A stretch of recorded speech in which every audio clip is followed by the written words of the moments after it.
ಎಂತ ವ್ಯಕ್ತಿ? ಪಾಪಿಗಳ ಜನಗಳ ಮಧ್ಯದಲ್ಲಿ ಬದುಕಿದವನು, ಪಾಪವನ್ನ ಮಾತನಾಡಿದಾನೆ, ಕೆಟ್ಟ ಭಾಷೆಗಳನ್ನ ಮಾತನಾಡಿದಾನೆ. ಈಗ ಆ ಪಾಪ ಲೋಕದಲ್ಲಿದ್ದ ಯೆಶಾಯನು ಯಾರನ್ನ ನೋಡಿದಾನೆ? ದೇವರನ್ನ ದೃಷ್ಟಿಸಿಬಿಟ್ಟನ, ದೇವರ ಒಂದು ಮಹಿಮೆಯನ್ನ ನೋಡಿಬಿಟ್ಟನ. ಆತನನ್ನ ಆರಾಧಿಸುವಂತ ಆ ಪಕ್ಷಿಗಳು ಕೂಡ, ಅಂದ್ರೆ ಆ ಜೀವಿಗಳು ಏನಾಗಿವೆ? ದೇವರನ್ನ ಪರಿಶುದ್ಧನು ಪರಿಶುದ್ಧನು ಎಂಬುದಾಗಿ ಅವು ಕರೀತಾ ಇವೆ. ಹಲ್ಲೆಲೂಯಾ. ಇಂಥ ಒಂದು ಪರಲೋಕದ ದರ್ಶನ ಕಂಡ ಯೆಶಾಯನು ಹೇಳ್ತಾರೆ, ಅಯ್ಯ ನನ್ನ ಗತಿ ಮುಗಿತೀಗ, ನಾನು ಪಾಪಿಯಾಗಿ ಏನ್ ಮಾಡ್ಬಿಟ್ಟೇನೆ, ದೇವರನ್ನ ನೋಡ್ಬಿಟ್ಟಿದ್ದೇನೆ, ಅಂದ್ರೆ ನಾನು ಉಳಿಯಲ್ಲ, ನಾನು ನಾಶ ಆಗ್ಬಿಡ್ತೇನೆ ಎಂಬುದಾಗಿ ಆತನ ಕೂಗುವಾಗ ಆ ಸೆರಾಫಿಯರ ಮಧ್ಯದಲ್ಲಿದ್ದಂತ ಒಬ್ಬ ದೂತನು ಅಲ್ಲಿಂದ ಒಂದು ಕೆಂಡವನ್ನ ತೆಗೆದುಕೊಂಡು ಬಂದು ಆತನ ತುಟಿಯಲ್ಲಿ ಹಾಕಿದನು. ಹಲ್ಲೆಲೂಯಾ. ಗಟ್ಟಿಯಾಗಿ ಹಲ್ಲೆಲೂಯಾ. ಈಗ ಯೆಶಾಯನು ಯಾವಾಗ ದೇವರನ್ನ ನೋಡಿದನೋ ಆವಾಗ ಆತನ ಬಗ್ಗೆ ಅರಿವಾಗ್ತದೆ. ಏನಂತ?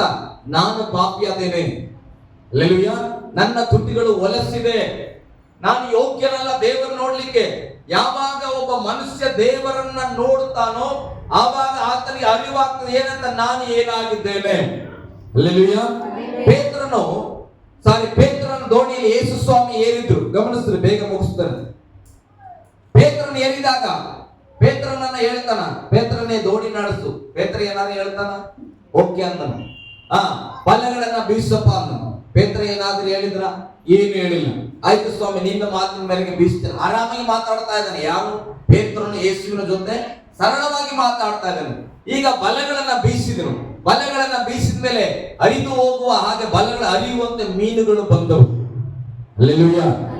ಈಗ ಪೇತ್ರನು ಒಂದು ದೊಡ್ಡ ಅದ್ಭುತ ನೋಡಿದನು. ಸತ್ಯವೇದವನ್ನು ಓದ್ರಿ ನೀವು. ಓದುವಾಗ ಪೇತ್ರನೀಗ ನಾವು ಪಾಪಿ ಆಗಿದ್ದೇವೆ, ನಮ್ಮನ್ನ ಬಿಟ್ಟು ನೀನೇನ್ ಮಾಡು, ಹೊರಟು. ಹಲ್ಲೆಲೂಯಾ.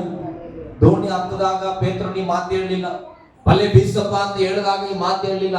ಆದ್ರೆ ಈಗ ದೇವರ ಅದ್ಭುತವನ್ನ ಕಂಡಾಗ ಪೇತ್ರನಿಗೆ ಮನವರಿಕೆ ಆಗ್ತಾ ಇದೆ, ನನ್ನ ಮುಂದೆ ಇರುವ ಆತನ ಸಾಮಾನ್ಯವಾದ ವ್ಯಕ್ತಿಯಲ್ಲ, ಆತನು ದೇವರ ಮನುಷ್ಯನಾಗಿದ್ದಾನೆ. ಹಲ್ಲೆಲೂಯಾ.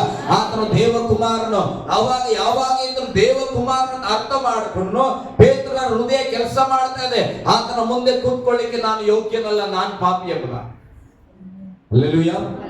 ಒಬ್ಬ ಮನುಷ್ಯನಿಗೆ ತನ್ನ ಸತ್ಯ ಯಾವಾಗ ಅರ್ಥ ಆಗ್ತದೆ, ನಾನು ಪರಿಶುದ್ಧನೋ ಪಾಪಿನಂತ ಯಾವಾಗ ಅರ್ಥ ಆಗ್ತದೆ? ಒಂದು ಸಾರಿ ಆದ್ರೂ ನೀವು ದೇವರನ್ನು ದೃಷ್ಟಿಸಬೇಕು. ಯಾವಾಗ ದೇವರನ್ನು ನೋಡ್ತೇವಲ್ಲ ಅವಾಗ ನಮಗೆ ನಿಜವರೆಗೆ ಬರ್ತದೆ, ನಾನು ಪಾಪಿನೋ ಪರಿಶುದ್ಧನೋ. ಮನುಷ್ಯನ ಮುಂದೆ ನಿಂತಾಗ ನಾವು ಹೇಳ್ತೇವೆ ನಾವು ಒಳ್ಳೆಯವರೇ. ಹಲ್ಲೆಲೂಯಾ. ಯಾಕೆ? ಆತ ಮನುಷ್ಯ, ನನ್ನಂತೆ ಅವನು ಕೂಡ ಸ್ವಲ್ಪ ಕೆಟ್ಟದಿದೆ ಒಳ್ಳೆದಿದೆ. ಆತನ ಮುಂದೆ ನಿಂತು ಧೈರ್ಯವಾಗಿ ಹೇಳ್ತೀನಿ, ನಾನು ಒಳ್ಳೆಯವನಪ್ಪ, ನಾನು ಪರಿಶುದ್ಧನಪ್ಪ. ಆದ್ರೆ ದೇವರು ನಿಂತಾಗ ನಾನು ಹೇಳಬೇಕಂದ್ರೂ ಕೂಡ ನನ್ನ ಹೃದಯ, ನನ್ನ ಆತ್ಮ, ಒಳಗಿರುವ ಆತ್ಮ ಹೇಳ್ತದೆ, ಅದು ಮಾತಾಡ್ಲಿಕ್ಕೆ ಪ್ರಾರಂಭ ಮಾಡ್ತದೆ. ಅನಸ್ತೆ, ನೀನ್ ಪಾಪಿಯಪ್ಪ, ನೀನ್ ಪಾಪಿ. ದೇವರ ಮುಂದೆ ನೀನ್ ಏನ್ ಮಾಡ್ತಿದ್ಯಾ? ಒಪ್ಪಿಸಿ ಕೊಡ್ತಾ ಇದೀಯಾ. ಅದಕ್ಕೆ ಪೇತ್ರನು ಹೇಳ್ತಾರೆ, ಅಯ್ಯ ನಾನು ಪಾಪಿ, ನನ್ನ ಕೊಡೋದು ಬೇಡ, ಬಿಟ್ಟು ಹೋಗ್ಬಿಡು. ಹಲ್ಲೆಲೂಯಾ. ಅವಾಗ ಯೇಸು ಹೇಳ್ತಾರೆ, ಚಿಂತೆ ಮಾಡಬೇಡ, ನಿನ್ನ ಮುಂದೆ ನೀನ್ ಹಿಡಿಯಂಗಿಲ್ಲ, ನೀನು ಮನುಷ್ಯರನ್ನ ಹಿಡಿಯುತ್ತಿ. ಹಲ್ಲೆಲೂಯಾ. ಯೆಶಾಯನ ನೋಡಿ ಒಬ್ಬ ದೂತನು ಬಂದ ಕೆಂಡ ಇರ್ತದೆ, ಈಗೇನಾಗಿದೆ? ನಿನ್ನ ನಾಲಿಗೆ ಮೇಲೆ ಕೆಂಡ ಬಿದ್ದಿದೆ, ನೀನು ಶುದ್ಧನಾಗಿದ್ದೀಯ. ಹಲ್ಲೆಲೂಯಾ. ಗಟ್ಟಿಯಾಗಿ ಹಲ್ಲೆಲೂಯಾ. ಆವಾಗ ದೇವರು ಕೇಳ್ತಾನೆ, ನನಗಾಗಿ ಹೋಗುವವರು ಯಾರು? ನಾನು ಯಾರನ್ನ ಕಳಿಸ್ತೇನೆ. ಹಲ್ಲೆಲೂಯಾ. ಯೆಶಾಯ ಹೇಳ್ತಾನೆ, ಅಯ್ಯ ನಾನು ಸಿದ್ಧವಾಗಿದ್ದೇನೆ, ನಾನು ಹೋಗುತ್ತೇನೆ. ಇವತ್ತು ನಾನು ಕೇಳ್ತಾನೆ, ಸೇವೆ ಮಾಡುವ ಮನಸ್ಸು, ಪ್ರಾರ್ಥನೆ ಮಾಡುವ ಮನಸ್ಸು, ವಾಕ್ಯ ಓದುವ ಮನಸ್ಸು ಬರಬೇಕಂದ್ರೆ ಅರ್ಸುಪಾಸ್ತು ಹೇಳೋದ್ರಿಂದ ಬರಲ್ಲ. ನೀನು ಒಂದು ಸಾರಿ ದೇವರನ್ನ ದೃಷ್ಟಿಸಿದ್ರೆ ನೀನ್ ಎಲ್ಲಿದ್ದಿ, ಏನಾಗಿದ್ದಿ, ನಿನ್ನ ಕೆಪಾಸಿಟಿ ಏನು, ನೀನ್ ಎಂತವ್ರು ಅಂತ ಗೊತ್ತಾದಾಗ ಆವಾಗ ನೀನು ವೈಯಕ್ತಿಕವಾಗಿ ದೇವರೊಟ್ಟಿಗೆ ಒಡಂಬಡಿಕೆ ಮಾಡ್ತೀಯ. ಅಯ್ಯ ನಾನ್ ಪಾಪಿಯಪ್ಪ, ಹೌದು, ನಾನು ಪರಿಶುದ್ಧಗೊಳಿಸು, ನಾನು ನಾಳೆಯಿಂದ ನಿನಗಾಗಿ ನಿಂತ್ಕೊಳ್ತೀನಿ.